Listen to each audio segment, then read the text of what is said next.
Welcome to Prajavedika. Video ఎక్కడ skip చేయకుండా చూడండి. DK Srivastava, chief public prosecutor, Mumbai high court. ఈయన ప్రచురించిన భారత రాజకీయ వ్యవస్థలోని వాస్తవాలు.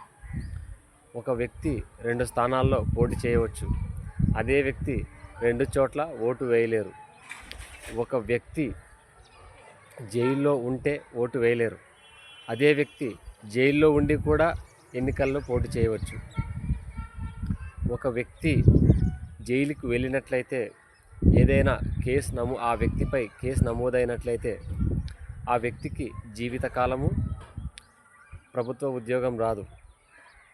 అదే వ్యక్తి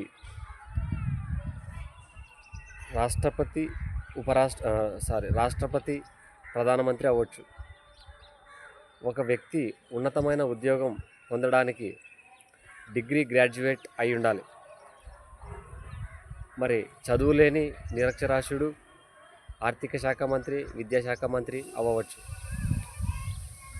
ఎవరైనా సైన్యంలో చేరడానికి మైనర్ అయి ఉండాలి. ఈవెంట్స్లో 10 కిలోమీటర్లు పరిగెత్తి డిగ్రీ చూపించాలి. మరి ఒక పిరికివాడు, ఒక అంగవైకల్యం ఉన్నవాడు, కుంటివాడు డిఫెన్స్ మినిస్టర్ అవ్వవచ్చు. ఒక వ్యక్తి అనేక రకాల కేసులలో నిందితుడు అయి ఉన్నా కూడా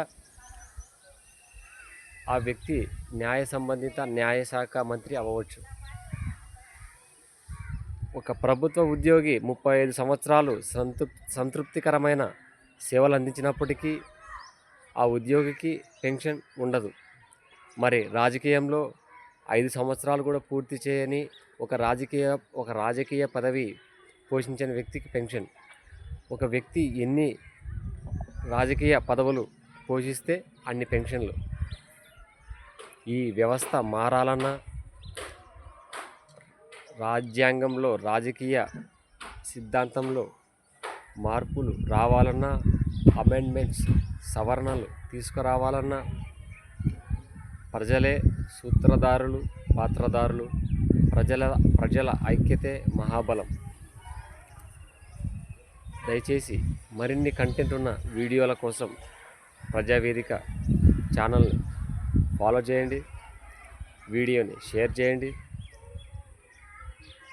ఈ వీడియో చూసినటువంటి వ్యూవర్స్కు, ప్రజావేదిక ఫాలోవర్స్కి జై హింద్, జై భారత్.